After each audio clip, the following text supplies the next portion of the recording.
Hey, everybody. Okay, thank you for watching these shows. I hope that this is helping you through this pandemic and meeting all these great people that have all these great stories. Tonight, I'm with two gentlemen that I respect and also I've been on stage with. We did a theater production of Nurse Jane Goes to Hawaii in Thorold. And today we have Brian Cranford and Sean Carlsey. They are two amazing gentlemen. They basically worked with the Milton Community Theater, and Sean wrote an excellent play and worked with Brian to direct it and produced it. And they actually, instead of saying an excuse, oh, we can't do this, they did it through Zoom connections and did an amazing story. It's sort of like a Christmas Carol that meets a Harlequin romance kind of deal. It's actually a really good play, and if you get a chance to, I hope they still have it up on YouTube. Anyways, Brian, Sean, welcome. If you guys want to give us a little bit about how you guys got through this and how you guys developed this. I can do the first part, which kind of leads into the story. It's called the one we did at Christmas is called Christmas is Calling. But Brian and I have always been wanting to do things creatively, come up with projects, and we've worked at a couple of things. Didn't really kind of take off. So ironically, when COVID hit, um, Brian came up with this brilliant idea. Uh, when this first happened, to like let people know in the stage world that um, we're all in this together and we will be back, but in a broader sense. So basically, we came up with this idea for a PSA, a public service announcement, and we got together some really fine actors, and we threw together. It was about a 2 minute spot. I wrote it. We got the actors together. Brian did his technical stuff, and then we put it out there, and it was a really big hit. A lot of people really liked it because kind of in the same idea of what you're doing with your show. It was just kind of like a let's all breathe. We're all in this together, and let's do this, and da da da. And and then after that was done, Brian was like, "All right, what now?" So then at the end of October, Brian, Yeah, it's the end of October. I, I, I was coming off the PSA, and Milton Players had a production kind of in the works, to do very limited gathering of shooting, to take a radio show and kind of make it a video style, film style, and that was right near the end of the summer, and the province hadn't really gone into a main lockdown yet, so you could have 10 people together. Um, as we got into the fall, the lockdown tightened up again. You couldn't get anybody together, so they had to shelve the project. But like a lot of other community theater groups, they want to put something out, and they want to do something before the end of the year, to keep themselves relevant, to make sure that their patrons knew that we're still here, we're still around. Um, so they were trying to figure out what could they do, and that's when I called up Sean, and we had about 2 hours. I think it was a 2 hour call, yep, just kind of brainstorming some different ideas. Um, is is it possible? Is it possible in the next 2 days that we can brainstorm an idea, flush out the idea, yep, and present it to the Milton players and say, what about this concept? No script, a high level idea. So we did it 2 days. We flushed it out. We got a presentation together. We presented it to the Milton executive, um, and uh, and they loved it. yep. So yeah, I mean that's kind of how that began. It's almost Um, like running with scissors in a sense because you guys just boom, okay, let's go for it. And like you didn't have much, but still how you guys quickly turned it around and worked with really great actors because I gotta admit, you got a really good crew that was working. They're patient. I love the outtakes at the end showing all the little bloopers and stuff like that. But honestly, you guys did an amazing job in such a short time. So great job, guys. Gotta admit that. Thank you. Thank you so much. And to just to put things into perspective, I think it was about 6 weeks. Six Mhm. weeks from the green light to do this to the finished product. Um, we might have stretched about a couple days past that, but yeah, about 6 weeks to write it. Because remember, we didn't even have a script yet. We had ideas. So the executive didn't have a script to approve. Um, so they put a lot of trust in us, which was amazing. Yeah. Um, we had sides that Sean whipped together for the audition pieces. Still no finished script. We were able to cast it, and um, as you mentioned, Trent, it's an amazing cast. I mean, everybody we worked with was so on board with this project right from day one. They with this being such a tight timeline and the script coming and being worked, we were working the script as well during the recordings, and working with all the cast. Sean had this saying that he would say throughout this, and it goes for a lot of stuff, and it even kind of goes back to the what you're trying to do here is the best idea wins. No egos, best idea wins. Yeah. And that's kind of the philosophy that we had throughout this process. Was Yeah. there a little bit of improv going on? Sorry. Was there a That little bit of that's actually where I was going with that, Trent. Yes, that's exactly what happened. Because the script was literally written on a napkin. I Not literally, but it was written. I basically had time to do like a first draft, go through it a couple of times. Brian would give me notes, and we got through it. We gave it to Milton, the executives, and once they were done with it, and then we gave it to everybody to read. And going back to our cast, we picked these, and we actually had to call a couple of people because of the late notice. And these people came in, and they were having so much fun, and they were so committed. And we would be reading something, and like I said, because my script was so rough, we would do the lines I wrote, and then Brian would Brian and I would have them do it like 4 or 5 times just to get comfortable, and then they would a lot of times would say, does this sound better? And yeah, because we wanted the best thing to come out. Like, one of our guys, Alex Paroff, he was like beyond brilliant. They were all brilliant, but Alex like took it and he went like up here with it, with the improv, and we just let him run because, and we let them all run because, um, they were all just bringing it and just knocking it out of the park. So yeah, the improv that they brought, but we just kept it at the level that would keep it within the story. We didn't want zany, we didn't want over the top, but we wanted it to be believable. And because they all love these characters, they found their strides really fast. Like Mhm.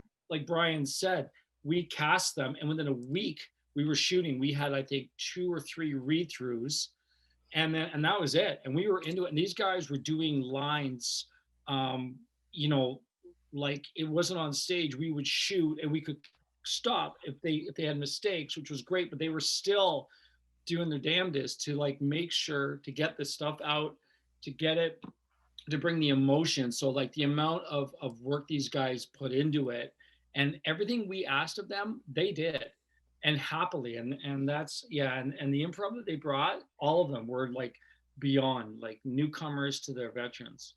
That's very cool. And now, okay, so just going into a little bit of a side note here, I'm gonna say the word "no excuses," and you guys can decide who's gonna go first.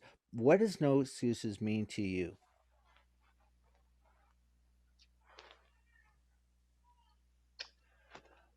Um, well, I, when it comes to, I'm going to relate this back to the community, the whole community theater atmosphere, the whole community theater community that we have. Um, the no excuses to me in that context is when when COVID hit, you have a bunch of community theater groups that are now struggling to figure out what the future holds for them, and you could definitely see a divide between groups that just couldn't think off the stage. They were held in this belief that we're going to get back on the stage, the next show, the next time slot, and how can we do this safely? But there was this other faction that said, okay, we can't do stage. What else can we do? And they weren't just sitting around waiting for government, waiting for vaccines, waiting for this horrible virus to just disappear. They they stepped up and they said, we're not just going to sit around and do nothing. We need to do something. One, for our patrons. Two, for our volunteers, our very dedicated members. Um, no excuses. We're not just going to sit back and say, let's just wait until we're allowed to open up.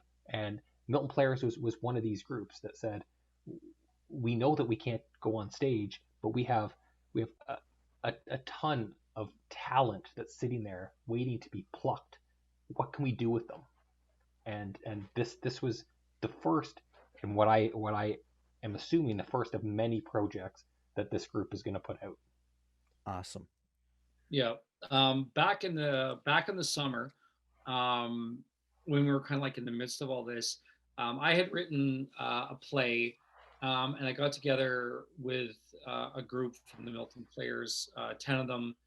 And when I asked them if they would like to read what I'd written, they were all chomping at the bit, and everybody is dying to get out there, and and that's the thing. And I think like at Christmas time when we put out our movie slash play, lots of other groups were doing the same thing, where they were doing like readings of A Christmas Carol, and they were doing and whatever. There was lots of people out there doing it, and I think kind of like what, just to echo what Brian excuse me, what Brian said, is the there's no reason not to do this. Just you have to find a way. And when we did that PSA, I think that kind of opened a door for us when we saw. I think it was Brian more than I, because Brian saw the amount of work he had to put into it and thought, okay, well I can do this. and and then it's just kind of like, let's do this, and you have to just jump in with both feet. And I think that's kind of like what what he's getting at, and what I'm getting at is just like, you just go and do it. And you know what? And if you fall flat, at least you did something. At least you tried. And we had that fear, like, what if this doesn't work? What if you can't get this done on time, et cetera, et cetera. And but that's the best part, right? That's like going on stage. That's like that feeling of like going on stage for that first time, and like that great fear, excitement that you got. And that's what everybody said. Like that beer excitement was them watching the finished product for the first time. And it was just like such a cool nervousness. But like, to me, no excuses means trying it, doing it, because the worst thing you can do is sit and let your skin go gray and just say, well, I don't have an out. It's like, you have an out. You can do anything, you And I know? Yeah. think that, and I think that's what it's coming down to, is a lot of people are, because of this pandemic has been such a negativity, that people like yourself, I want to showcase this because honestly, they have to get past the excuses. Because like one other person I was talking to, they said it's the fear, just like you guys are saying, it's the fear of, well, what's going to happen if I do? Well, the question is, what's stopping you from doing this? And it always comes down to an excuse. And I think as a child we learn that very early in life, to give an excuse to stop doing something that could benefit for us. Like we have doors that open up, and honestly, if we give an excuse, we're shutting that door and we're never opening it again. But if we Yeah. live with no excuses, we're opening the doors. You're doing stuff like what you and Brian did, like this whole play within the modern day technology. It's still out there. It's still community. It's still getting the actors out and acting. So that's what I'm saying. You guys open a door that a lot of people were afraid to open. So you guys are definitely showing no excuses are a positive, and I think that's what a lot of people have to get past out of their heads is stop giving excuses and start opening your doors. Yeah, agreed. I agree. I think psychologically, that's it. I mean, it literally is like the first step. It's like going out for a walk. It's like going out and doing anything. It's that small. It's amazing how this day and age now, It's like you literally have to go outside and breathe in the air and just to like get away from your house, just to go do something, get in your car and go. And it's like those little things will make the bigger steps. Like I said, like what Brian and I did right from the start, we did something small and made it bigger. Yeah, you just go and do it. I agree. And you never know what the road's going to lead you, and that's one thing that people have to realize. I That agree. if you keep on living with the excuses, you're never going to see that road.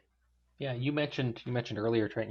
It was kind of like running with scissors, and that's a great analogy. I mean, if anything was going to stop us from doing this project, it would have been the fear of failing, because uh, honestly, it was, can we write a script in a week? Maybe. Let's Yeah. try it. Do we have the technology to do what we want to do? Um, I don't know. Let's do some research. Let's see what's out there. And all this was going on in the background as the two of us were presenting to the group, saying, Yeah. "Yeah, we got this, no Yeah. problem." Yeah. And then we would get off this pitch call and get back on a call together and go, "Holy shit, can we do this? What are we What are doing? we doing?" What are we Um, thinking? yeah, Yeah. what are we thinking? And to be honest, and I'm sure Sean felt the same way. There was moments that I'm going, what did we get ourselves into? 6 weeks, no script, no tech, Yeah. but Well, Also, but you push yeah. through, and again, we could have used all of those excuses, and honestly, they would have been legitimate, but just push through. We got to put something out. There was you a phone guys, call. Oh, right? sorry, Fran. I was all I was going to say was I actually made a phone call to Brian to say I literally said we can't like we I didn't say we can't do this, but my big fear was like, and he was the one who said yeah it's fine. And I mean I don't know whether it's that he's lying to me because he's like oh my god what am I thinking, right? Because to me my part was on the front end, his was the heavy duty part, and he and I think that was the key was the two of us kind of said to each other yeah we can do this, and we kept each other calm, and that was the key, which was just What, like you just support each other. well, you guys sort of remind me of a story about Bill Gates back in his earlier days. He went to IBM and he went to them and said, I have an operating system, but I'm not selling it to you. I want to lease it to you. And they're like, well, we don't lease, we only buy. He goes, well, my operating system will work perfectly for your personal computers. And so after finally debates and all that kind of stuff, they sold the idea and they're walking out, and his partner at the time looked at him and says, we don't have a disk operating system. He basically had a check in his hand for $500,000. He goes, go down to Washington. There's a guy that just wrote a disk operating system. He'll sell it to you for $500,000. Welcome to the world of DOS. You know, Yeah, because people like that and people like yourselves, you have great ideas and you're making it work instead of just letting it an excuse slow you guys down. You guys are actually doing stuff, and you guys are probably a revolution of starting new stuff, because who knows how other oh community theaters will take a look at this and say, you know what, they did it, why can't we?